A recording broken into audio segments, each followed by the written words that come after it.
Nice. All right, Anna, should we get started? I think we should get started. It's 3 minutes Awesome. after the hour, wherever you are in the world. Thank you for joining us to another town hall. I believe this is number 6. Is that right, Neal? That is right. Corona Town Hall number 6. We took a little breather and we're back. And this time we want to talk about something more upbeat. So yes, we're going to talk about Corona. We're going to talk about all the ins and outs of it, but we're going to focus on opportunities this time. Let's start looking forward to the opportunities in multifamily, the opportunities in new construction, and the opportunities in industrial. That's what we're here to focus on. And with that, I'd like to invite my panelists to take about 30 seconds to introduce themselves. I don't know how the screen looks for you, but I'm in gallery view, and below me is Rich Day. So Rich, can you give a brief intro of yourself? Sure, absolutely. Yeah, I've spent my entire career in real estate. Have been, when I finished my graduate program, I actually got into private equity and was on the capital markets side for an investment bank, and would travel around the US and raise money for institutional real estate through the independent broker-dealer community, family offices, high net worth, et cetera. And then over the last 10, 12 years, I started getting into development, been working specifically in the West, anything west of, I guess, the Rocky Mountains, and then some in Texas as well. So outside of Texas, everything has been west. So I've done quite a bit in California, quite a bit here in Utah, and I guess just all over the Mountain West. Awesome. Very cool. I'm going to hand it over to Jilliene now. Mm-hmm. Sure. I'm the CEO of Realty Mogul, and Realty Mogul is a private equity firm focused on investing in commercial real estate. We provide investors with fully underwritten opportunities and portfolio diversification through our online digital platform at realtymogul.com. And the majority of our investments are in apartments. About 70% of what we've invested in is apartments. We've invested in over 15,000 apartment units. We have 10,000 apartment units active in our portfolio today. And we invest as both a limited partner with third-party sponsors, and we invest as a general partner where we acquire apartment buildings directly for our funds. So really been keeping a pulse on the multifamily world in light of COVID, in light of what's going on, in the economy, and excited to chat multifamily with everyone tonight. Awesome. Mr. Bawa. Yeah, I actually don't want to talk about myself. I think most of you know us, Grocapitus, Multifamily U. We are multifamily syndicators ourselves, several thousand units. We develop properties. We also buy properties, value add, 9 different states. But I want to talk about, our panelists. So Jillian and I ended up on stage at the Best Ever Conference, and that is my favorite real estate conference of the year. I think that was the most fun hour I've had in a conference, because we were in relentless attack mode. We were in this debate where you're not supposed to be balanced. You're not supposed to be fair and balanced. You're supposed to only talk about your side.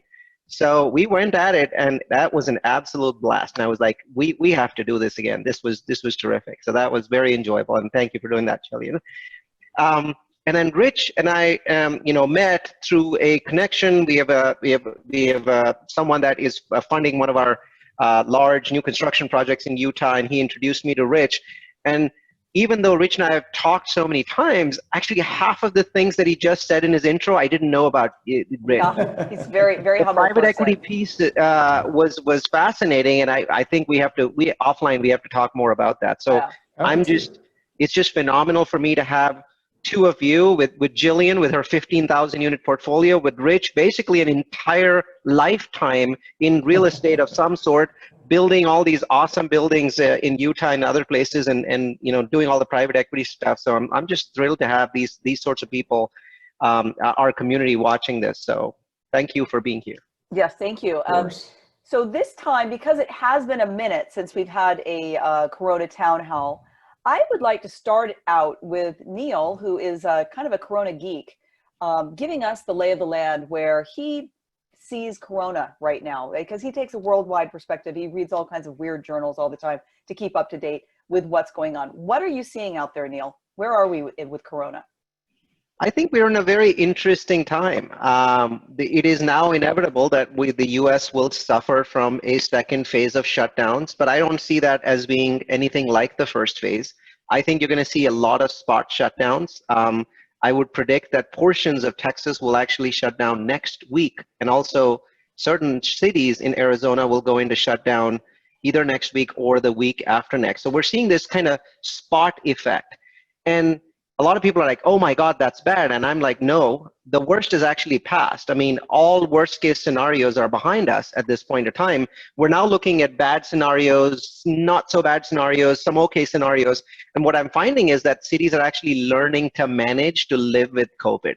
So everyone is now finally saying, you know what, this thing is not going to go away in the US. Now, that's not true in other countries, right? So there are a number of countries that have eliminated COVID. So, South Korea, China for the most part, New Zealand, no COVID there, right?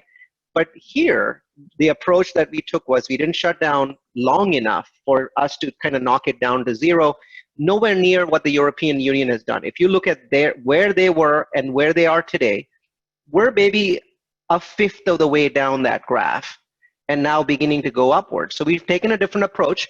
I'm not going to get into the politics of it, by the way. So I'm simply going to say the approach that we've taken is one where we live with COVID, we play with COVID. It's a delicate dance with a beast. And we're going to be doing that dance state by state, city by city. So there's going to be some parts of every state in the US over the next 3 months that are going to be closed and other parts that are open. And I think we're actually doing better than I would have thought 2 or 3 months ago, because we're managing to muddle through with our economy despite the fact that we have these kind of ups and downs happening. And the stock market seems to have factored it in at this point in time, even though I think they're a little bit ahead of themselves. And so I see this as happening for a while. The one part of it that is really good news is I am now 100% convinced that we get a vaccine before the end of this year, because now there's 107 candidates, 12 of them in human trials, and 2 of those candidates are so sure of success that they're making millions of these vaccines every day before approval. No one is insane enough to spend that kind of money if they weren't sure of approval. So there are 2 of them, the one from Cambridge and the one from India, are actually printing copies, millions of copies of their candidates at this point in time. So in my mind, I think we get there by the end of the year, mass availability for older people by the end of the year, mass availability for everybody else, maybe Q1, Q2 of next year. So I think that's great news, because the stock market is actually giving a lot of credence to that. People are beginning to realize that there's this company in India just printing millions and millions of copies of this thing at their personal cost. No one's paying them to do it. There's got to be something to it, right? Nobody just spends money like that. So I believe that kind of shortens the overall scope of COVID. But I think that we're going to live with this over the next 5 or 6 months, and it's going to be very uneven, very bouncy. Did I not tell you he's a total Corona geek? So I COVID geek geek. out on this stuff.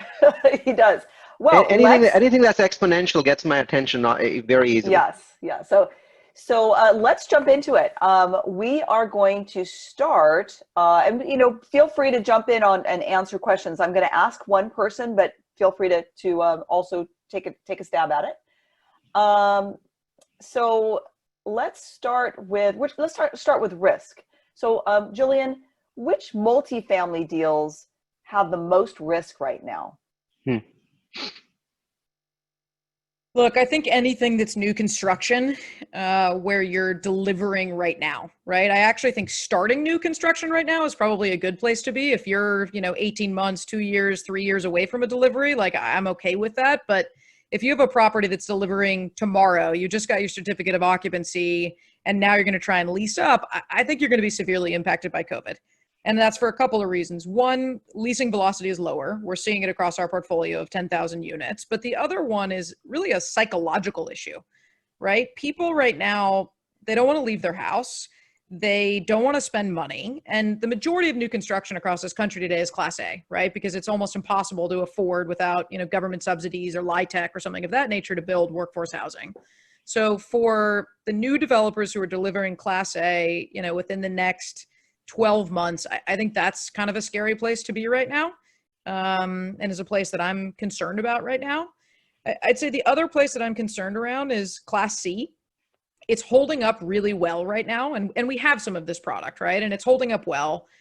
collections are in the 80% range. Some of our assets, and other assets that I've looked at are in the 90% range, depending on the submarket, depending on the location. And fundamentally, I still believe in it as an acceptable and a good asset class to invest in, but it's going to get bumpy, right? And it's going to get bumpy because depending on what happens with the federal stimulus, right? If the federal government decides to continue the stimulus to individuals, right? Not the corporate stimulus and bond buying and all the other items that are going on with the Fed, but sending checks to people directly, extending unemployment, the additional $600 a week. As long as that continues, Class C will be fine. But once that stops, you're going to see some stress there. And so, that's a place where you have to be prepared for it, right? You have to have cash on hand and be ready for that. But I would say, new construction and Class C. Rich, what do you think about new construction, multifamily right now? You've got some of that. Oh, audio. Oh, you're muted. I did. I cleared my voice and I forgot to unmute. I agree with Jillian. I think I actually just started construction literally yesterday on a 430 unit apartment project. But we have kind of it's a unique program called Workforce Affordable, where we focus on military families, police officers, firefighters, nurses, doctors, people, or EMTs, people who, so not doctors, but people who can't afford the Class A apartments, but make too much money for government subsidies. So our focus has been that workforce affordable, and we're working with a couple of banks on that to help us in our rates and terms so that we can do that lease up. And it's been extremely well received. We were one of the first developers in the state to actually build concrete tilt-up apartments. And we did these apartments out of concrete with the idea of sustainability.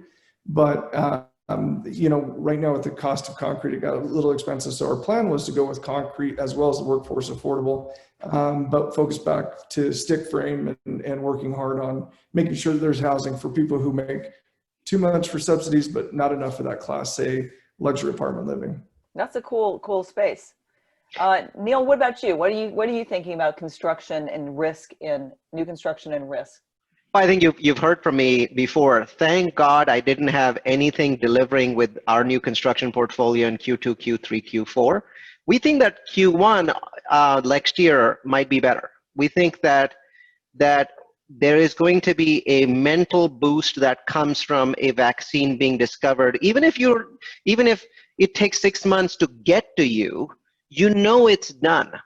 Our lives are on hold, the world's on hold. If we knew that it's discovered, if it's in mass production and someone somewhere, some FDA anywhere in the world has approved it, you're going to see a massive consumer sentiment boost. One of the things that I've noticed over years of studying markets is that fundamentals actually matter a lot less than consumer sentiment. I used to be somebody that studied fundamentals to no end, and then I'd be disappointed again and again and again because things wouldn't go my way because the consumer sentiment felt a different way about what I was thinking about, right? So they were not looking at reality, they were looking at something else.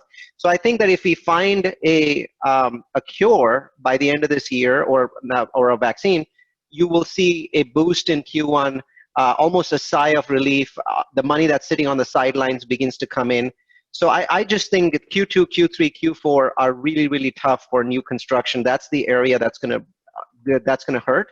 I wouldn't be surprised if there's a few defaults in that market, even though it's multifamily.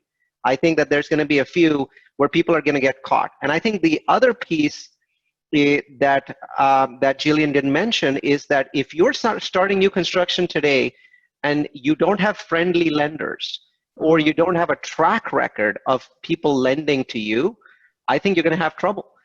Here's an example. Stearns is a big bank that works where Rich is. Yep. And all of a sudden, Stearns decided we're not going to lend to new construction anymore. But so we were like, what about our project, right? You've been doing, oh yeah, you guys are fine. We work with you all the time, so that's okay. So it's weird. They still have a fund. Yeah, they're still giving money out, but they're only giving money out to people that they know. Right? So if you're not in that category and you're going into a large loan today, I think you're going to have a very tough time. Yeah.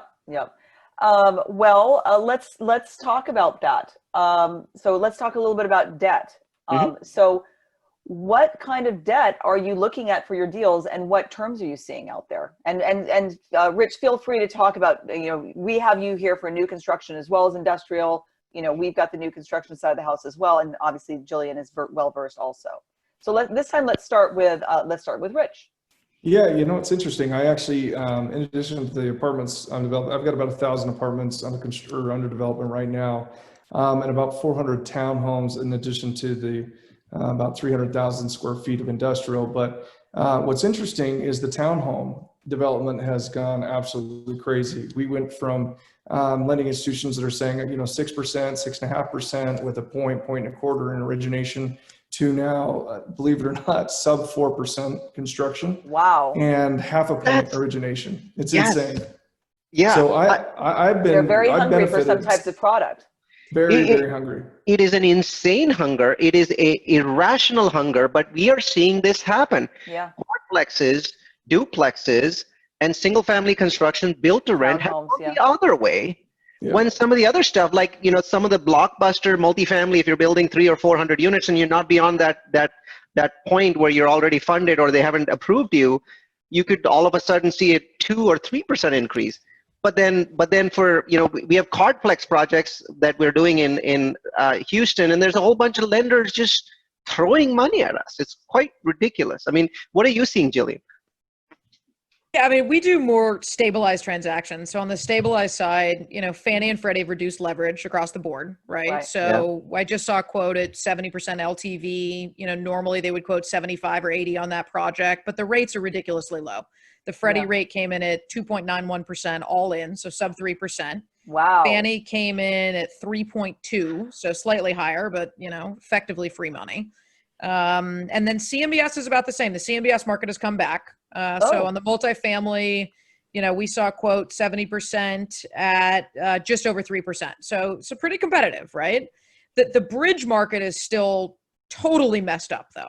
Right. Yeah. A lot of these, value add transactions, and a big part of our business is value add, like value add multifamily, buy a deal, put $5,000, $10,000, $15,000 a unit. That's really been the bread and butter of our company over the last 7 years. And, bridge lending helps because they'll finance a lot of the capital expenditures, right? They'll finance the interior renos, the exterior renos, and that market's a total mess. A lot of them had margin calls. They had asset liability mismatch where they had lines of credit to the company backed by, mortgages that had much longer term than the lines of credit. So where historically we could get, call it 4.5% money, let's say on average in the bridge world, that's now 6, 7, 8, 9, 10, if you can even find it, right? Thankfully, we've identified a couple of lenders that are back in the market for bridge, but where historically we'd be talking to 25 lenders. Today we're talking to 2 or 3.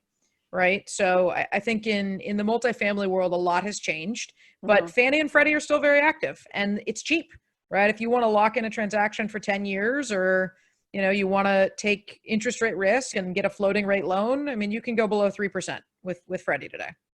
But you've got those extra qualifications that they're asking for. So right. So Jilliene, I mean, all these loans that all these sales that we had in 2019 and early 2020 that could never happen unless it was bridge. What happens to those transactions? I mean, I'm just curious because that was a very bubbly part of the market. Yeah. These bridge transactions were a big bubbly part of the market. I don't know how much of the market was these kinds of heavily leveraged bridge loans. What are you seeing there? Is that going to drive up cap rates, or do you feel the sellers are just going to sit there and do nothing? It's very foggy. Yeah, I mean, the velocity has gone off a cliff, right? So historically, these transactions were coming up left and right. It was a very exciting market, right? There was a lot of capital chasing transactions, both debt and equity. And so I think that transaction volume is going to go down dramatically, right? Not as many deals are going to get done. I was thinking back, Neal and I had this debate on should you buy more real estate or sell more real estate in 2020. And I was thinking he was going to ask me that again. So I'm going to put myself on the spot before he does. And I was thinking about it and I go, I definitely want to buy more in 2020 than sell because I don't want to sell anything right now, right? Like just by default, I don't want to sell anything. Yeah. So, the folks that have capital, have long-term business plans, have patient investors, they're not going to sell. So your transaction volume is going to go way down.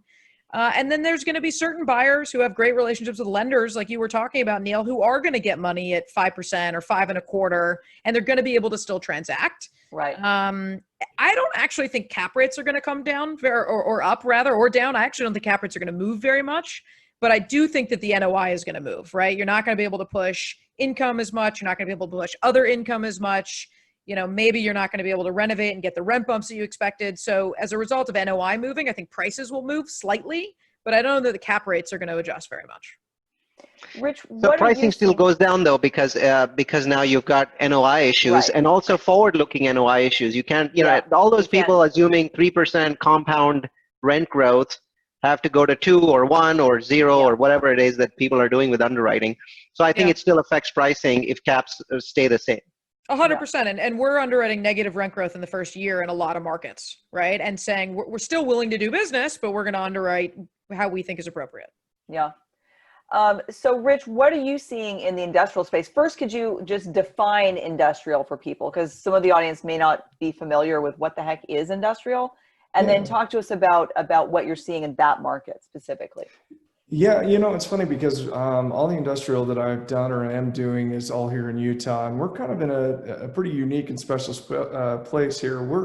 We intersect with I-80 and I-15, I-15 that goes all the way from San Diego up, into Canada, and then I-80 that runs, all the way from the West Coast to the East Coast. And so we are literally right in the crosshairs. And so right now, the government we're working on in the state, we're doing an inland port, and we're getting a lot of that traffic. And so that's why industrial in the state of Utah has exploded. We have now four Amazon facilities that are over 1 million square feet that are either built or under construction.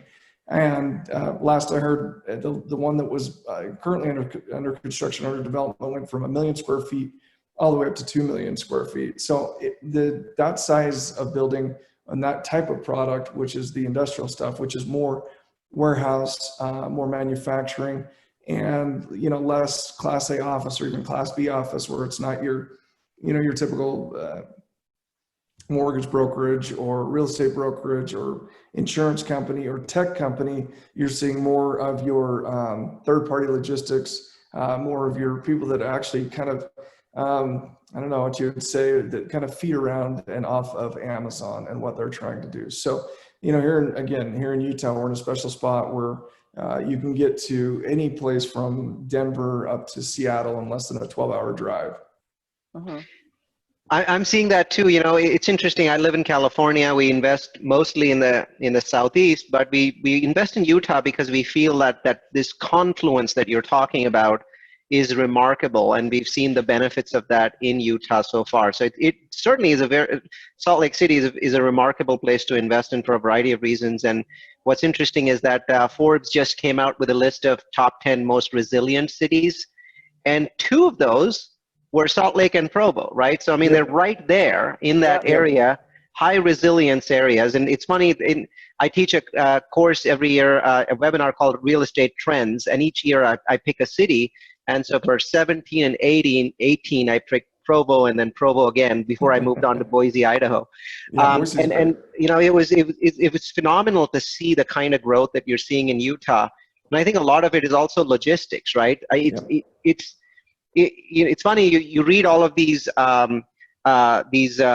white papers that people are writing about the impact of COVID on real estate, and it's like, well, multifamily will do well, but here's one caveat or 2 caveats. And Jilliene just mentioned a couple of really good caveats, right?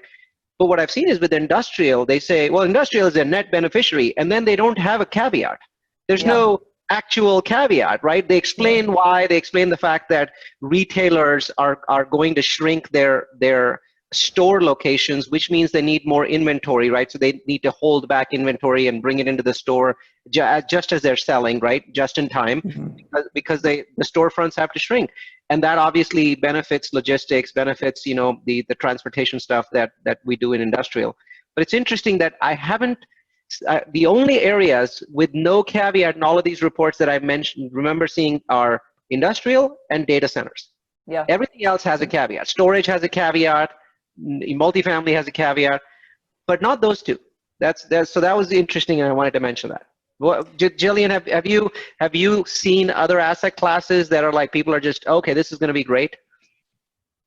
Look, mobile home parks, right? They're always great. The challenge is cap rates have compressed so dramatically. It's interesting your thoughts on industrial, though. I was on a webinar with Sam Zell, who's like the godfather of real estate, and he was talking about industrial, and he's not as bullish on it. And he was saying he tells his team to be very cautious of it because it's a lot cheaper to construct a white box, if you will, right? You can get that up in 6 months. And he's a big believer in office. He has, a huge office portfolio. And he was saying to build office, it takes 2.5 years, right? It's a lot more complicated. So the stock of industrial could grow so rapidly because of, the ease kind of of like construction. self-storage. Right. But the reality is if it's in infill markets, you can't get the land, right? So maybe you can build the box, but you got to get the land. So. Yeah, and the price you pay for the land is a big part of that too, because as you said, you nailed it, the nail on the head. There is the cost of the land to make that acquisition is a little bit difficult. Mm-hmm. So, is it better to develop new industrial or buy industrial space right now, or what do you think going forward, Rich?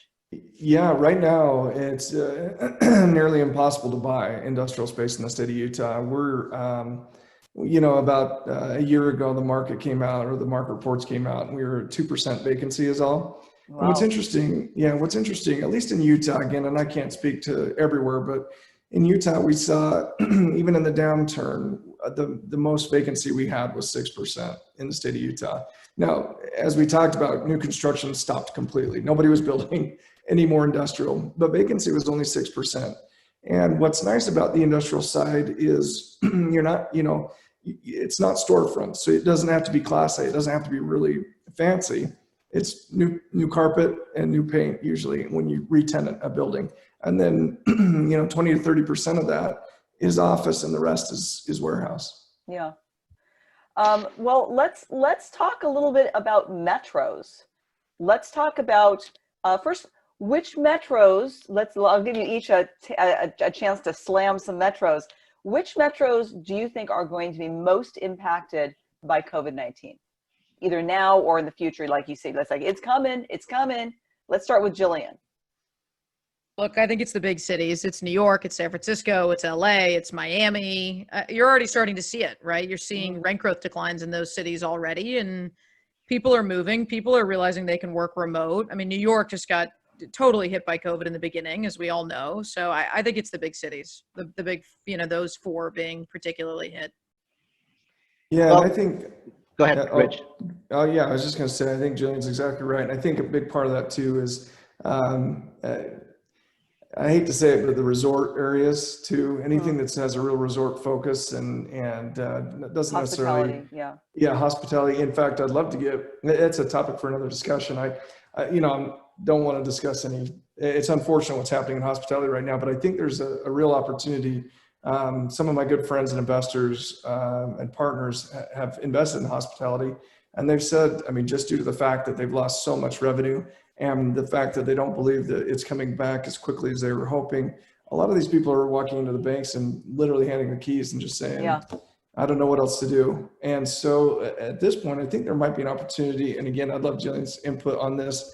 I think there might be an opportunity to, I don't know if it's a renovate or a gentrification or something, of taking hospitality and hotels and converting those to apartments and condos. It's happening. We've seen requests for financing to do, pretty decent sized renovations of these hotels to workforce housing, right? And affordable housing, which the country absolutely needs. And, you can take 450 square feet or 375 square feet or 550 square feet if you can get it, and you can make a nice home for someone. So it's happening. Absolutely. I think there's going to be a lot more of it. I think that the hospitality stock is going to get cut dramatically as a result of this. I think the retail stock is going to get cut dramatically as a result of this. So I think you're spot on that, Rich. Well, what do we convert retail to, right? Hospitality, it's easy to convert hotels to studio suites. You can also, if they have little middle kitchenettes, you can convert them to senior living. What do we convert our retail to? We seem to have a incredible glut. I've heard 1 billion square feet of retail that we need to convert. What do we do with it? The malls, some people are converting to multifamily. They're creating entire communities, building out the insides like it's a big shell, or. But Anna, that's not a conversion, right? You're basically rebuilding it. You're just using the land and they're using the shell around it. They're using this cement shell, and then inside they're rebuilding. So it is a building process. Yes, it's more expensive. We're seeing actually the apartment project I mentioned at the beginning, the 430 units. I'm actually doing 20 townhomes in addition to that. But that was an old Kmart, but that was a scrape and a rebuild. But one of the things we're seeing is a focus on entertainment. Mm-hmm. So you switch from, a big box retailer to a family fun center with indoor racetracks and bowling alleys and hatchet throwing and, dining. Also, yeah, hatchet throwing, I don't know where that came from, but it's very popular right now. But I mean, it's amazing what's happening there by way of entertainment. And so that's what these big malls are trying to do, is bring people back and say, come here and be entertained. Let's do, I've seen big movie theaters that serve dinner now that used to be, retail buildings. And I wanted to share something that's kind of more philosophical, but it ties to all the stuff that we've been talking about so far. I have very strong beliefs that COVID is a fundamental shift in the way real estate works in the United States. And it's a fundamental shift in the way we work, not just where we live, which is real estate, but where we work, which kind of is also real estate. But I believe that for the longest time, workers have wanted to democratize. People like Anna, she's a digital nomad. She can live anywhere, work anywhere. She's right now thinking about, where am I going to live in the next year? Right? Miami, there you go. That's perfect, right? So folks like her are rare. And it is my absolute belief that that is going to go away. That you're going to have a very significant percentage of America's population that is going to basically untether themselves, especially from these super expensive cities. It has never made any sense to anyone that San Francisco's rents are 6 times higher than other perfectly awesome places, many with better weather than San Francisco. It was always the employers. It was always the employers, even though technology employers give you more leeway, fine, drive in 3 days a week, but they still want that 3 days a week. And I believe the biggest reason for that was the damn CEOs. Just not enough CEOs that had spent enough time on Zoom and done stuff on Zoom and felt like that collaborative environment represented what an office does, and maybe in some ways it doesn't. But I think the dam breaks in the next 5 years. We end up with super expensive places, Boston, San Francisco, New York, losing a significant portion of their luster, not just on the office side, but in terms of people leaving. We've all known that people are leaving New York and San Francisco, that San Francisco has negative population growth, New York has negative population growth. But it was small, it was tiny. It was, compared to a 10 million person metro like New York, fine, you lose 50,000 people a year, it's not the end of the world. But what I'm predicting is that accelerates wildly over the next 2 years.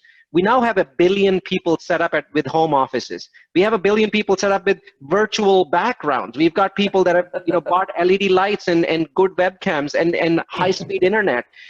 So it's infrastructure, it's mentality, it's worldwide. I think we see a world finally with homogeneous workforces. I believe we see more people working with folks outside of their own country and outside of their own state. You're going to see workforces spread up across the country. We've already seen some major announcements, Facebook and Twitter saying, you don't have to come back to work if you don't want to ever. And we're okay with using the word ever, which is a big deal, right? For trillion-dollar companies. I think that's going to accelerate and going to change the way we do real estate in this country. And I think that's the biggest opportunity that comes out of COVID. And by the way, I think that's good news for America. America's growth has slowed because of our real estate constraints. We can't build new freeways. These places are too expensive. The land's too expensive. We're using 1% of America, and we keep saying we don't have space. Well, there's 99% of America. Have you ever seen a map of America at night when you see lights? Most of America is dark, right? So and some of these are gorgeous places. Yeah, I was going to actually say, and I didn't mean to interrupt. There was like three things. I was like, and. But here in Utah, we are actually planning and building with the plan to double in population size. I mean, we're only 3.5 million people in the entire state of Utah. Yeah. And if you know Utah, it's amazing. It's a beautiful place to be. The weather's really stunning. It's gorgeous. But we were 3.5 million people. The plan on anything, as you see on all these articles in Forbes and Fortune, all these different places that talk about what great a place of Utah, or how great a place Utah is to work and live. What's interesting is based on statistics and trends, the anticipation was the population was going to double over the next 19 years. So, back from 1847 when the state was established to now is 3.5 million, and over the next 19 years, Wow. it's going to grow, to another. That's amazing growth. That's amazing growth. This was pre-COVID, and this is all anecdotal and fun to say, but I had a neighbor. I don't know how much I should say about the actual dollar figure, but he bought a home, and 30 days later he found another home he liked, and he sold his house in 30 days for a markup of almost 10% in 30 days. It was Wow. the most amazing thing I've seen, and it's not, it's not San Francisco pricing, but it's a pretty nice place to live, and so I was shocked to see how quickly. But all 5 of the bids that they had in a 24-hour period were all out-of-state bids. It was fascinating. Yeah. So Jilliene, are you seeing any of this? Are you seeing a faster transition away from these superstar cities towards, I don't know, warmer or cheaper places? Look, I think conceptually we should expect it, but I also look at history, right? You look at 9/11 and everyone thought that everyone was going to move out of New York, right? And no one moved out of New York, right? I think that there are still family structures, social structures. I mean, it's hard to get up and move to another city, right? If you don't have family or you don't have, a spouse or structure or something set up there. So I'm probably less bullish than you are, Neal, that everyone's just going to suddenly get up and go move to cheaper cities. I mean, maybe people are not going to move into the major cities at the same rate, right? The population growth is not going to be there for LA and San Francisco and Miami and, some of these other major cities. But I don't know that this is the great de-urbanization.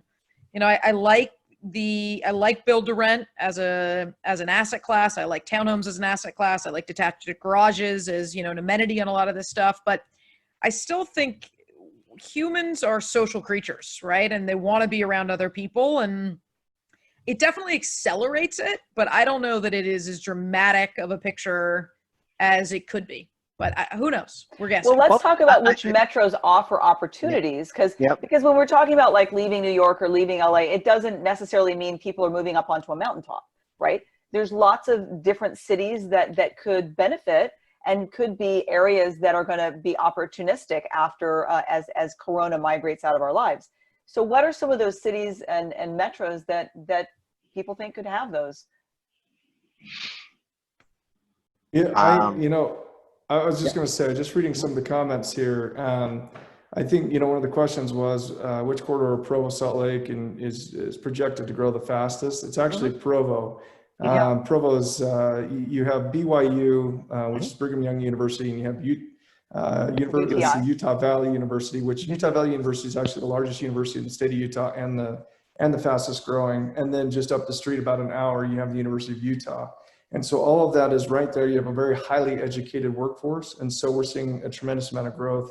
Qualtrics, we have multiple unicorn companies with billion-dollar valuations here that have started here in the state of Utah that continue to be and are down there in that southern part. But Salt Lake will continue to grow and that. And so the next question about the metros is, I think, exactly what you were saying. I think, and Kathy actually says, come to Denver. I think Denver, Idaho, Montana.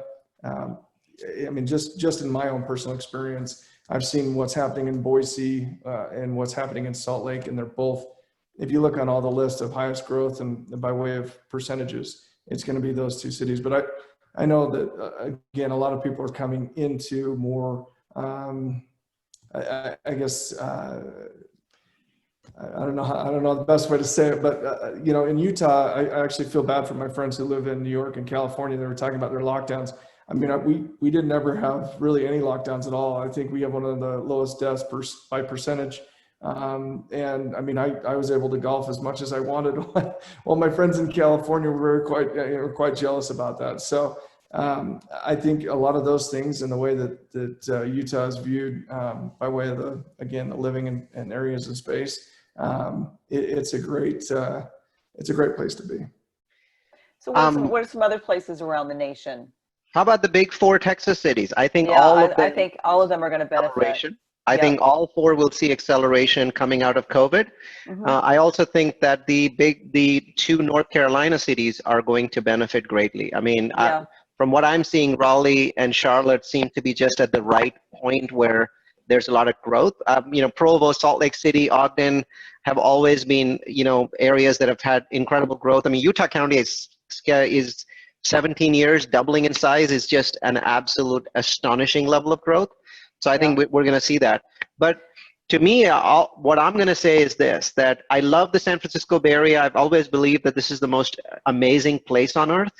But I also believe that it has become an extremely bizarre place to live in. When you have to pay $4,300 for one bedroom apartments, when you have to pay $2 million for a 2,500 square foot home, that is bizarre. And I think we are at the point where that means that I believe the San Francisco Bay Area will lose population, which is, it's easier for New York to lose population, harder for the San Francisco Bay Area, but that's my belief. So saying it publicly, and we'll see what happens a year or 2 years from now.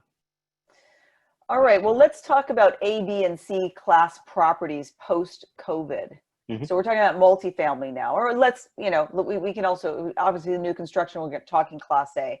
But let's talk about that. What do you think is going to be the winner, the loser, A, B, or C post-COVID?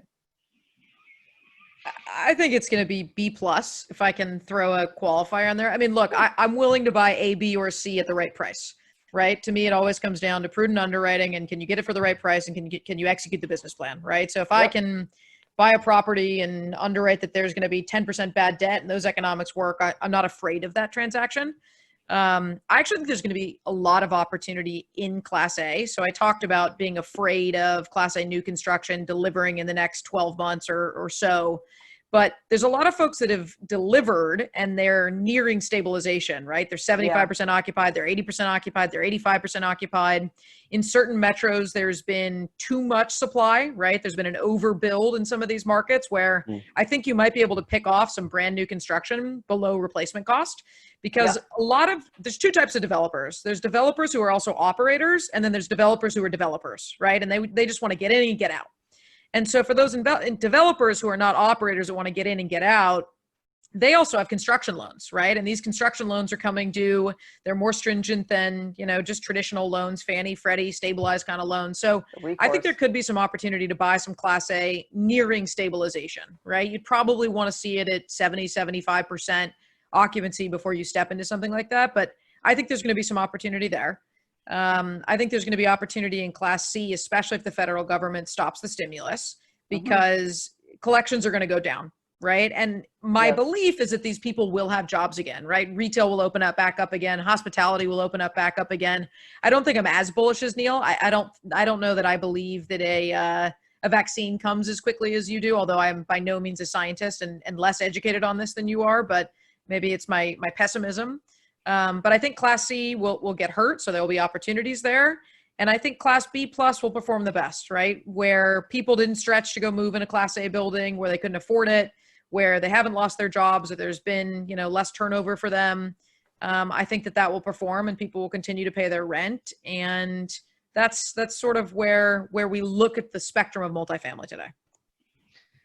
Yeah, for me, definitely some differences there from what Jillian said. I am bullish on the vaccine side.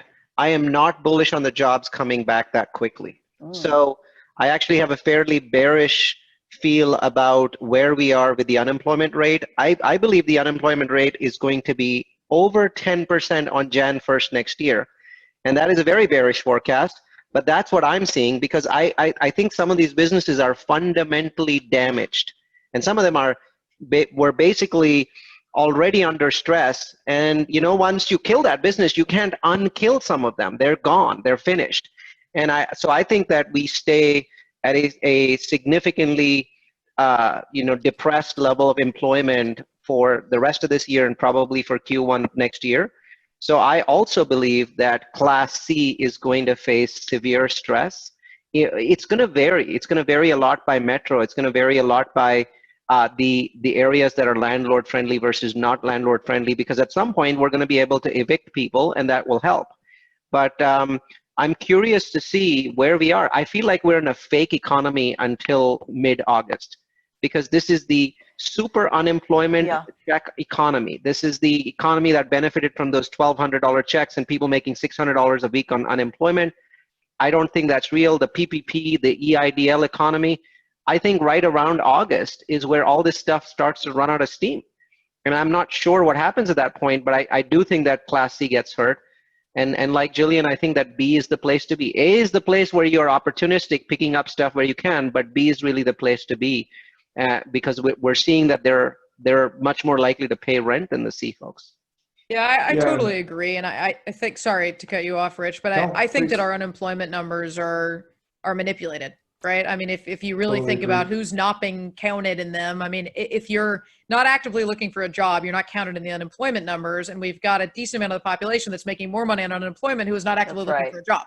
So they're answering no on that question. So our numbers are not, realistic. But I don't think your forecast is bullish, Neal. I think it's, realistic or bearish rather. I think it's realistic. I mean, the job situation is really bad, and it's worse than our government is reporting, in terms that average people are reading about. I think it's really bad. So Rich, you want to chime in? Someone's asking about the future of Class B workforce housing over the next 6 to 9 months. Yeah, Any I think- ideas there?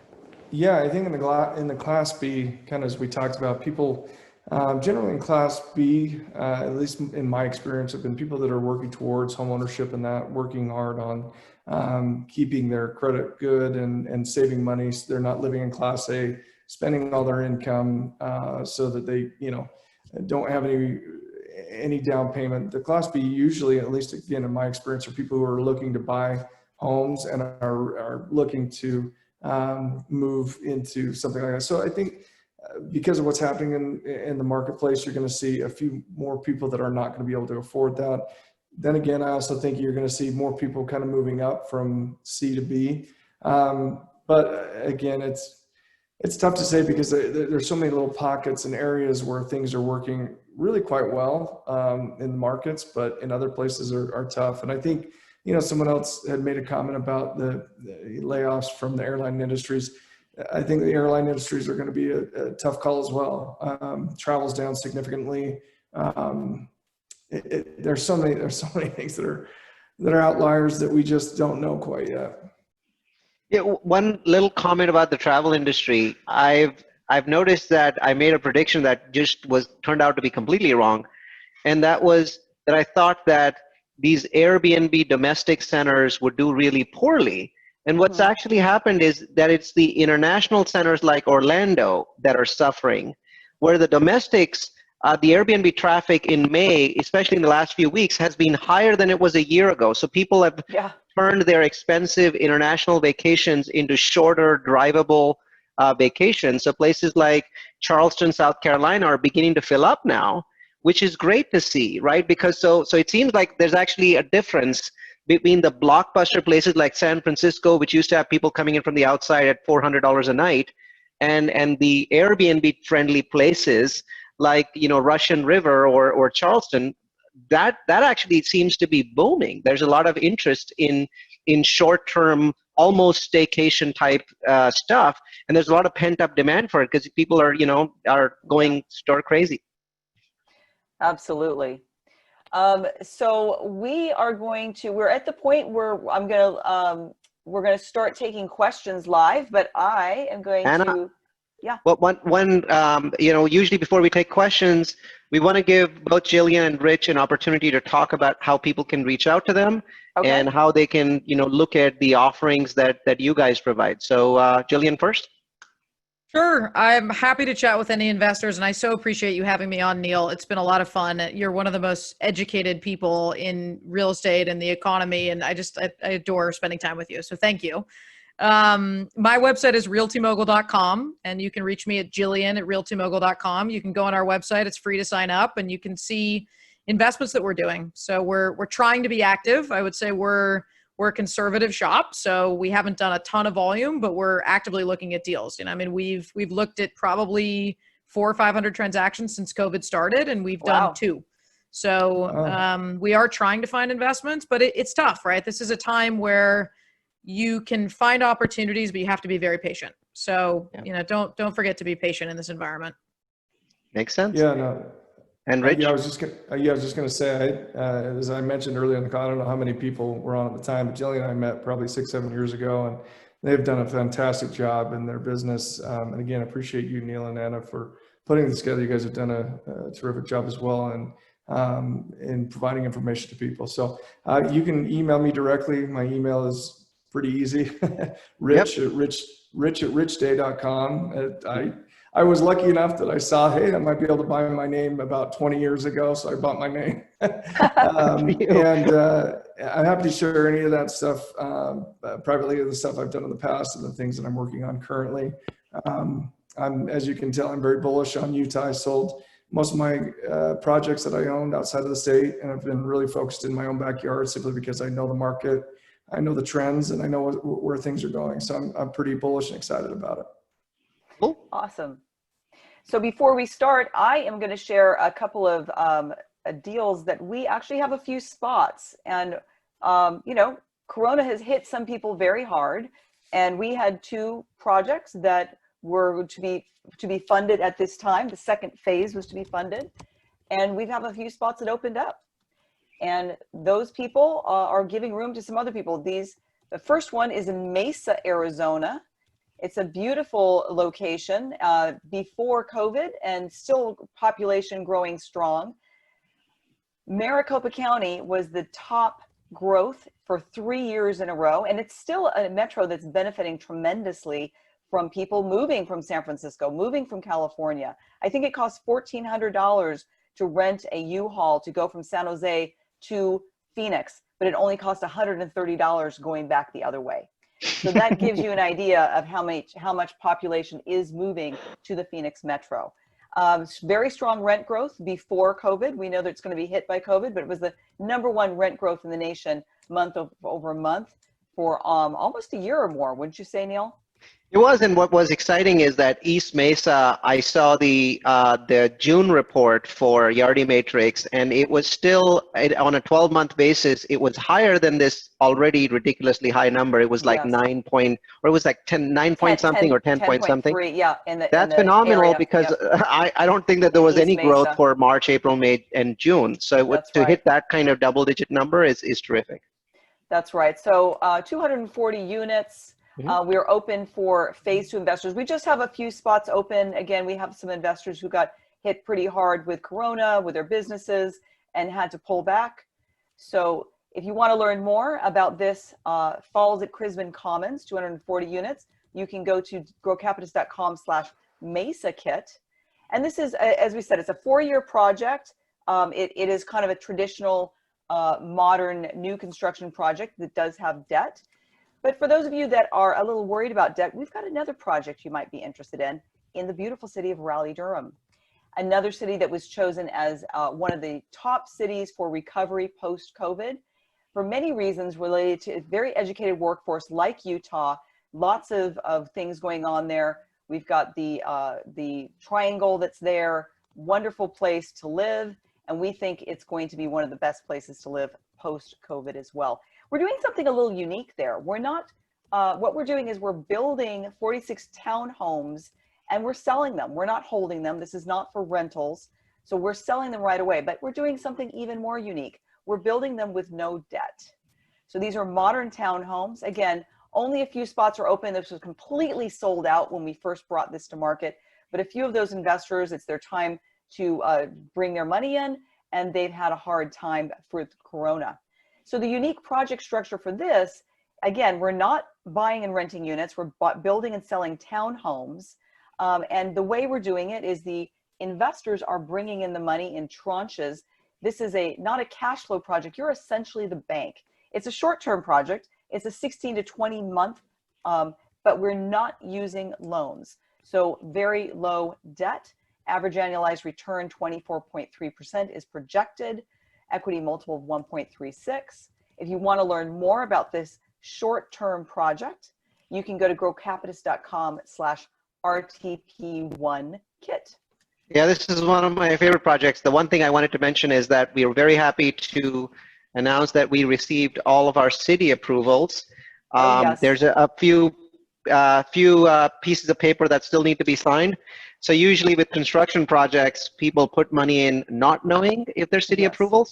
In this case, both the Mesa project and the Nova RTP1 projects are through the Zone- city approval Yep, process. through the city Yep. approval. Thank you, Neil. I Mhm. forgot to mention that. It's a We're- very exciting they're milestone both that we true just hit. shovel ready, right? It's both Yeah, shovel ready the projects. word true shovel ready is really the key one that I wanted to mention, because now we're going straight in, and one of them obviously doesn't have any loans, so that's not a milestone.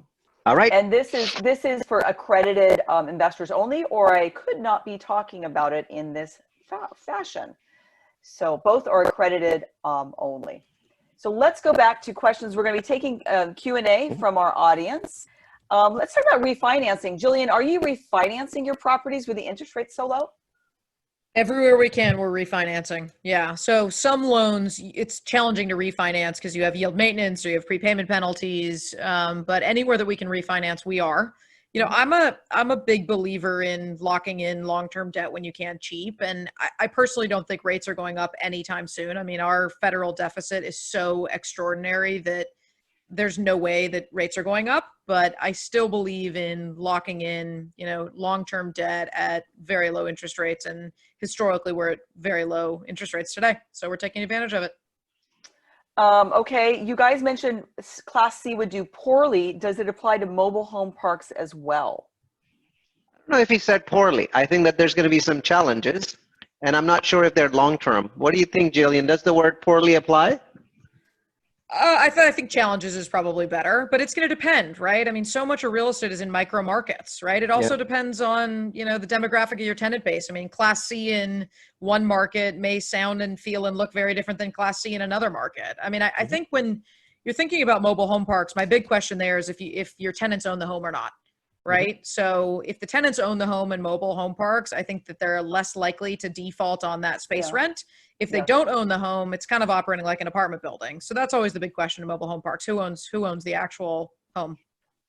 Yeah, I think if they don't own the home, that's like a C minus apartment complex and might have slightly worse fundamentals over the next year than C apartments. I would agree. Which metropolitan areas have the most Class A, B plus, which are oversupplied? So lots of vacancies now. That's interesting. Yeah. Atlanta, Houston, Dallas. I think those are the ones that come to mind.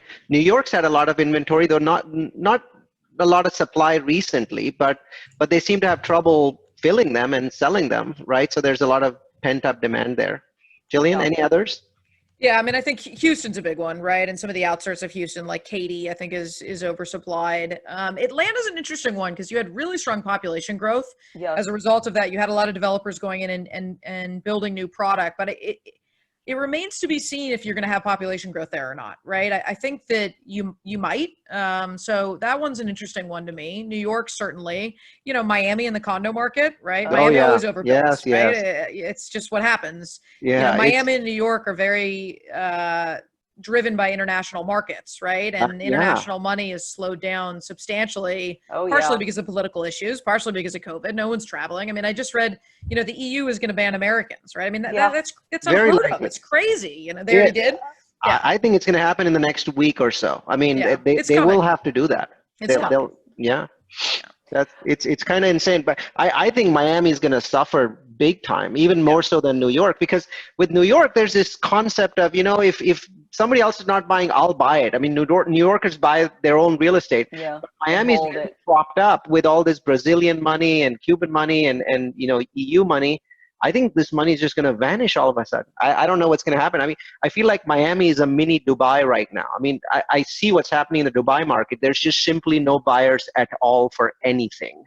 And I think that to some portions of Miami are going to feel like that in 3 to 4 months. Yeah. Which sector in CRE will have the most opportunities for investors, and when is it safe to invest again? I would say retail. The answer is, the question you asked is which will have the most opportunity. The most opportunity is always in the area that has the most blood in the water, right? We were sad about the fact that multifamily collected 91% of rents in May, and retail collected 20 to 40%. So, I mean, massive amounts of blood in the water. You want opportunity, go there, right? The question is, what kind of opportunity are you looking for? So, I mean, it's retail, then hotels, then maybe senior living, because those guys are hit pretty hard too, right? I mean, there's a lot of people that, it's like, mom, please come home, live in my basement. So there's a reduction in vacancy there. If I don't think your question was talking about strength, it was talking about opportunity. Well, opportunity is where there's challenges. Jilliene, what about you? What do you think? Yeah, I mean, look, retail and hospitality, I 100% agree. I think there's always situational opportunity though, right? I mean, we're seeing it right now. We're working on a transaction where a private equity firm is fire selling a deal, right? And this is a deal that was under contract for $6 or $7 million more pre-COVID. And it's a fire sale, right? Like that's a great opportunity, right? And we're contemplating backing that transaction and backing that operator. So there's going to be situational opportunity. There's private equity firms that need cash quickly. There's sellers that need cash quickly. We're working on another deal where the seller's an 80-year-old gentleman and he just goes, I'm not going through another boom and bust, get me out of this. I want my cash. And that's that. And he cares much more about certainty than he does about eking every single dollar out. So there's always opportunities. You have to, kiss a lot of frogs, lift up a lot of stones. But if you want broad opportunity, it's scary. I agree, retail and hospitality. Mm-hmm. Let's see. Similar questions being asked. Mm-hmm. I'm not sure what this is exactly. What do you folks think about converting obsolete retail into ghost kitchens? Yeah. I like it. I love that idea, and I think it's going to happen. I think, it's interesting. I've been reading about trends, and one of the big trends is people got used to ordering food from their tablets. And there was always a percentage of the population that was using, DoorDash, whatever it is, these kinds of places. But then there was this new section of the population, like more than 10 million people that created accounts, had that first and second and third and fourth experience. In our case, we do it every Saturday now, like clockwork, and we'd never done it before. And I think that a lot of that, people are going to find these ghost kitchen places. Essentially, it's just like a warehouse that's a kitchen, and sometimes you share it with other kitchens. Some people are asking, what does that mean? And I think that area is going to see a significant boom, and you'll get to the point where there's branded ghost kitchens that don't have restaurant space, but they've got 1 million 5-star reviews on Yelp, so their food's fairly expensive. I think that's going to happen. I'm excited about that. I think that's a very awesome thing to happen. Okay, this is a question for Rich. Geez, it just jumped somewhere. Sorry, it seems somebody might have taken it away. Oh, that's probably my fault. I probably see when it said my name, I just heard and typed a response. But I the see. question, Okay. yeah, the question was whether or not my criteria for development has changed because of COVID. Yeah. And because more families are bunking together, more people are in shared living space. Here in Utah, if you don't know much about Utah, we're actually very family focused. And so you actually have a lot of families that live together. In fact, a good friend of mine that I had lunch with today has 6 kids, and he's under 40. So he's got a lot more energy than I do, obviously. But anyway, here in Utah, anything we build generally has a 3 or 4 bedroom component to it. And a lot of stuff we'll do, even if it's in kind of a nearby area to where it's close to a university, we'll build those 3 and 4 bedroom units and then rent them out as beds as student living. Yeah, I have my favorite quote about Utah, Rich. I have 5 partners in Utah and they have 31 children. That's pretty accurate. No joke. Yeah. So what are cap rates in Utah? That's a good question. Right now in terms of acquisition, because the cap rates are actually so low, I really like the idea of development. And cities are, again, here in Utah, it's very much a business focus area as well. Lots of, I guess, entrepreneurs or lots of sole proprietors who are either, handymen or insurance people or, again, mortgages or real estate. There's a lot of focus on business and growth. And so the city is really focused on that. Governor Herbert has been great to really give incentive to businesses to start here and to grow here and to move here. So I guess it's a long-winded answer to say that cap rates are, for me, are a little difficult for me to buy here in the state of Utah unless you could find an opportunity to, as Jilliene said, just find an opportunity to maybe do something that you could buy a Class C property and then convert that to a Class B or B plus. Yeah, we've tried to buy in Utah for a long time, and it's incredibly difficult compared to the Southeast. Yeah. Jilliene, what are your thoughts on owner finance deals right now? We do almost no owner financing. I mean, in multifamily, Fannie and Freddie is just so cheap, right? It's going to be rare that you're going to need an owner finance deal. I mean, maybe on the bridge stuff or on really high vacancy stuff, you might see it. We're buying typically more stabilized transactions, or pre-COVID more stabilized transactions. So we're not using owner financing just because, interest rates with Fannie, Freddie, CMBS markets are just so cheap. I have a comment on that, and I think owner financing in some ways are the new bridge loans. We are going to see a certain portion of the multifamily market where owner financing is going to become very large, and then as soon as the bridge lending comes back, it's going to shrink back down to practically zero. Yeah. But for a while, you're going to see an outsized role played by owner financing for the bridge type of deals, the 85% and lower occupancy area, because otherwise it's going to be very difficult to push product. And that has to play a role to get you to a certain LTV level to make that deal work. And so it's inevitable that owners will do that. I also think owner financing is a phenomenal option if you're looking at buying distressed retail. You're looking at buying distressed hotel because you're getting a double benefit. You're already paying 60, 70 cents on the dollar, and then financing the deal through the seller, right? And that's true. People wouldn't even dream of having that happen, but you've got that double benefit that sellers, especially sellers that have owned assets for a while that have paid off a lot of their mortgage, will actually finance a significant portion of that asset for you. So I do see a lot of opportunities there. I mean, people ask me from time to time, Neal, are you forming like a distressed hotel fund? And my answer is never no. It's like, I don't know. It's not my thing. I don't know the first thing about it, but I'm tempted. Here's a quick one. Is there multifamily opportunity in California, or has the pricing legislation and landlord laws just make it a non-start? I have very strong feelings. My answer is no. There's a quick one. No, I look at Jilliene and she's like, no. I mean, it's a nightmare. It's a total nightmare, right? There are certain places that have done rent control, and I think that they've done it well. You look at, Oregon as an example of that, and you look at New York and California, it's just a total nightmare.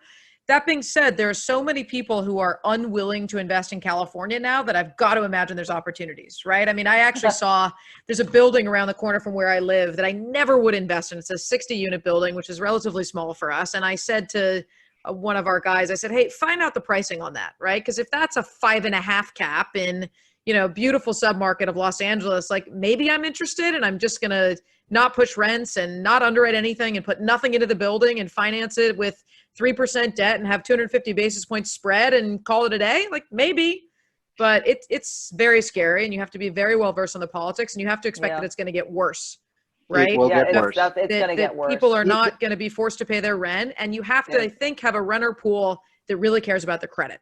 That's the only thing that's going to matter there. The number of municipalities willing to put rent holidays on the ballot is disgustingly high. I mean, I'm afraid of what's happening in Illinois, with people talking about 12 months no rents.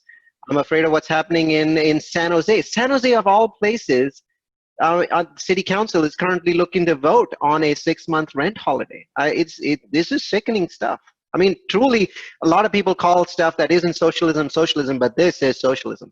Well, the bill in California that just got knocked down for retail, right, where tenants would, if they were, had a COVID impact, they could just renegotiate their leases or walk away. I mean, it's crazy. How do you do that? It's like contracts mean nothing. It how means do contracts nothing. mean nothing? I mean, it's like the fundamentals of the economy. You're destroying them, and for what? I mean, the free market will adjust. Yeah. So there was a question there. Sorry, Rich, you keep taking away my questions. I'm sorry. I want, and it's good conversation for everybody to hear. Is all. Yes. Yeah. So the question was about student housing and college enrollment. Is Corona going to change the whole concept of student housing and enrollment in college? Yeah, you know, I was, I don't want to age myself, but I was in college, 15, 20 years ago, I guess. And it was the first time that really introduced some online classes. And honestly, I loved them because I'm more the type I like to get stuff done. And so I could get my assignments done and be totally complete in 3 weeks, and then have the rest of the semester to go to work or do whatever else I was working on. Golf, if you notice over here, my right shoulder, I like to play a little golf. So anyway, I love the online experience. I don't know how it's changed over the last little while, but I could only imagine it's easier than it's been before. It is. And with online being easier, and now with this happening, I would be surprised to see, I know people still want to have that college experience where you go, you move away from home, it's your first time out and about on your own, and you want to enjoy that part of it. That's always going to be there. At the same time, I think you're going to start to see more and more people doing classes. And I'm shocked to see some of the higher education in the MBA programs and that are doing stuff through Ivy League schools that are doing more and more online, which I think is a great opportunity for lots of people, but it's just totally changed that. So my response was, it makes me nervous. I wouldn't jump into student housing right now, but I'd love to hear what Jilliene thinks on that. I don't love student housing as an asset class pre-COVID. I haven't felt like the spread between multifamily and student housing has been properly risk adjusted, because you turn over your tenant base every single year, right? So in multifamily, maybe you have, 30, 40 at the top end, kind of 50% turnover on an annual basis. And in student housing, you typically have, 95, 100%. So in a lot of markets, the spread between cap rates was around 50 basis points, and I didn't feel like that risk was properly, adjusted for. So most of what we've done is true multifamily. That being said, I'm seeing student housing opportunities right now. The same Neal was talking about, retail and hospitality, and it's getting cheaper, and it's getting to a place where the spread might start to be making sense. And as long as you know that university is going to open or going to try to open, and it's a, major university that's well-backed and financially steady, there could be some interesting opportunities there. You just have to buy at the right basis. I think so. I feel that student housing is one of those opportunities where you are going to see higher cap rates. You may not see them for more than a year, but I think you're going to see them significantly higher cap rates. I think that there's going to be some distress in that market. It's going to be spotty. So, like, for example, Utah Valley is their enrollment is where numbers are pretty strong for August. They just announced those. I track universities in Provo. They were pretty good. So students seem to want to come back because they enjoy the experience. College is really an experience, and they want that. I know my 18-year-old is fed up with being at home. He wants to go back to dorm. So as soon as they're going to open dorms, he's going to be gone. Yeah. So I think that there's this natural tendency for students to want to go back, but I don't think that that's possible for the next year. So I think that we're going to see some distress there. I do very much resonate with Jillian's comments. I don't think student housing should be at 30 or 40 basis points off of, multifamily. I think it needs to be at an entire basis, 100 basis points off. And so I do think that asset class is a little bit overvalued in general. There's good areas and there are bad areas, but I think it's overvalued. Does it make sense to invest in single families at the outskirts of MSAs like Raleigh? So is there opportunity in that, single families? Hell yeah. I like that. I like that strategy. Hell yeah. Yeah, absolutely. That's your Durham deal, right? Your Durham townhome deal. It's the same thing. Yeah, it's not necessarily, that deal. To me, though, I think that some of these fast-growing metros, what COVID is doing is going to accelerate people living a little bit outside. Because think about it, if you, instead of going into work 5 times a week, feel like your boss is all of a sudden okay with 3 times a week and 2 times a week, I think people are going to commute more. The second reason why people are going to commute more is let's say if everyone commutes 1 less day a week, that's a 20% reduction in freeway traffic, which basically increases the net area that people can go out to. You are going to post-COVID see traffic not return to 100%. It might return to a 90% level. And I think that that's going to increase demands for those outskirts areas. You're going to see some terrific demand there. So hell yeah. Okay. If you get an opportunity in retail because no one is paying or renting, what do you do with those buildings in the meantime? Who will pay rents? No one? Yeah. What is the biggest challenge each of you have overcome during COVID, and how did you do it? Good question. I think mine was psychological. I thought investors would not invest. Yeah. Until we did a deal in COVID and raised money, I thought investors would simply not invest. And I was just lying to myself. People will still want to invest money. We did a deal in April where the 10 days that the deal was active were probably the 10 worst news days of the century. And the deal was oversubscribed 2x. So I think mentally I was ready to shut down, and I'm lucky that that deal happened. Yeah, but that had a lot of special parameters about that deal too. That it did. It did. So, I think for me, it was actually a blessing in disguise because we were down the path on a couple of lenders, pretty far down the path on some of this new development, and they kind of pumped the brakes, and it made me expand my network. And as I said, I went from 6% construction financing to sub 4 and reduced fees. And so for me, what looked like, again, Neil, what you were saying, I mean, something that looked pretty treacherous ended up being really quite beneficial. Yeah, look, okay, I think for us, go ahead. Mm-hmm. No, Jilliene, I actually wanted to bounce a question at you. It was about rampant inflation and its impact on multifamily. What are your thoughts? Do you think rampant inflation is coming? And if it does, then how does that affect us? I mean, look, multifamily should be okay, but people have to be able to pay their rent, right? So if you have no wage inflation and no wage growth, and you're in markets where people are paying, over 45, 50% of their income in multifamily, you're not going to be able to see rents go up. And in normal times, if there's inflation, then multifamily rents will go up. And, real estate has historically been a great place to be, right? But we're in such a different environment. It's hard for me to say. I don't know what the Fed's going to do. I don't think that any of us could have imagined that the sheer volume of stimulus that the Fed has pumped into the economy would have happened. And it's why I don't know that August is going to be bloody for multifamily, right? I don't know that I would think we would have to see inflation, right? Mm-hmm. But what the Fed does to try and curb that, or what federal policies come in to try and curb that. I mean, I firmly believe that sometime in my lifetime, and this is not, a crazy prediction, I don't think anymore, we're going to see universal basic income, right? The government is already toying with it under a Republican administration, and not to get political, but I think we're going to see universal basic income. So if you have rampant inflation paired with universal basic income, multifamily rents can go up, right? If you have rampant inflation paired with 10, 15, 20% unemployment, multifamily rents can't go up, right? So it's a connected system. Well, Jilliene, I want to throw a term at you. So I have moved my beliefs from believing that universal basic income is going to happen to something else called a debt jubilee, a worldwide synchronized debt jubilee. So look that up. It's a very interesting concept.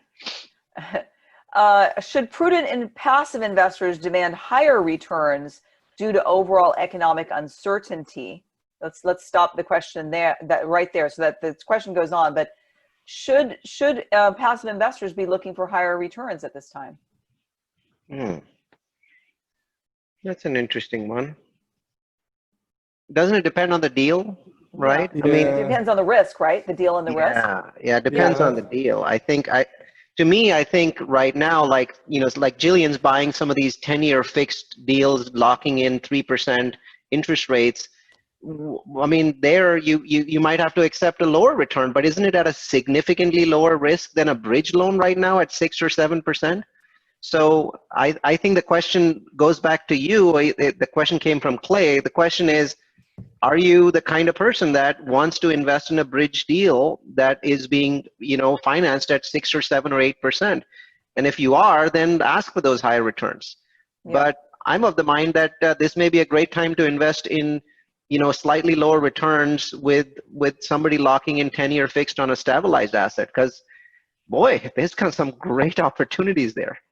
I think a lot of it too is just what are your other options, right? I mean, interest rates have gone down, which means that, a lot has changed in the world. And I actually personally am requiring lower returns in this environment, right? Because I don't want to be in equities right now, right? I have no interest in playing there. So for me, if I have a long-term business plan, 10 years, as you mentioned, Neal, locking in, super long-term debt, I just don't know where else to put my money, right? I want to get it working, but I don't have, if you have other options, you can demand a higher rate of return, but for me, it's all about optionality. Yeah, great. Makes sense. All right. Anna, we're about 4 or 5 minutes over where we usually close. A last question? Yes, at this point, I usually like to have the panelists look through the questions and choose one that you'd like to answer. So it's your smorgasbord. Choose a question. I have an easy. I want to choose one, but it's an easy one. It's from Abhishek. He says, "How about converting hotels into multifamily?" I think this theoretically sounds good. I've done a lot of research into it. The code compliance required to convert hotels into multifamily means that this is something that has to be done by people that are highly experienced. There are so many issues that you're going to run into when you try to convert them in, that sometimes it'll make sense to do what Rich is doing, which is basically just scrape them and build them from scratch. So be aware that this sounds really, really good, but in actuality, it's very, very difficult to do. I'll answer Whitney Ward's question around operationally, what changes are you seeing in the apartment space since COVID, and do you think they're here to stay? We've seen incredible success doing virtual leasing, videos, and also putting lock boxes on some of our units where a tenant can go do a self-guided tour. So we have a 310 unit property in Texas, and we leased over 40 units in the last 2 months. Which in normal times you would think that would be impossible. And some of those were value add transactions, and it's a great little sub-market. It's a great deal. But I was shocked by that. Never in my wildest dreams did I think that we'd be averaging, over 20 leases a month. So the interesting thing about self-guided tours is normally you'd have your leasing staff, someone all day long doing tours. We don't have to do that anymore. So that person can stay in the office. They can be fielding leads. People can go do tours on their own, and that's been really, really, really effective. So I think that's here to stay. Nice. Yeah, and I don't know that, and again, I'm not an expert. There's been a couple of questions about senior housing and assisted living. It's interesting. I actually own, of all things and in all places, I own a senior housing facility in Oceanside, California. And when we got into it and into the development, doing development in California was an experience in and of itself. And when we finally got it developed, there was it felt like an oversupply. We're really actually quite lucky to be where we're at. I think we're 90% occupied and things are going great, but there's always a concern that if one patient gets sick, then everybody gets sick, and what that does to your occupancy, not only currently, but in the future. And the discussion of, marketability is tough. So senior housing, I also owned a facility that did a lot of hospice. They did hospice work, and where a lot of that's now actually gone in the home, and has become more efficient for people to have somebody hire a caretaker to, visiting angels or whatever the case may be. I would be surprised to see, again, I know the baby boomers and that there's a lot of that discussion that they're going to be moving into these senior housing and assisted living facilities, but gosh, I don't know. That's another one that I just don't know about. And I mean, like office, I don't know where it's going to go from here. I own a couple office buildings and I'm a little bit nervous about those, but gratefully my tenants are big publicly traded companies, which again, I say gratefully, but I don't know if that's good or not. So there's just so many questions out there still. Yeah, I'm very skeptical about the whole concept of, we are building these huge numbers of big box senior living facilities and millions of people are going to move into them. Yeah, this is an industry that's lost 5% occupancy in the last 5 years, right? We're talking about the same industry. So you look at the numbers. Okay, well, we are at time. That's a wrap for another town hall, Corona Town Hall number 6, done and dusted. Thank you all for joining us. Thank you to our audience, and thank you so much to our panelists. I think it was a very interesting conversation. Thanks so much. Thanks, everybody. Thanks, everybody. Yeah. All righty. Neal, Anna, Jilliene, thank you. Thank you. Thanks, guys. Nice hanging out with you for a while. Bye. Bye.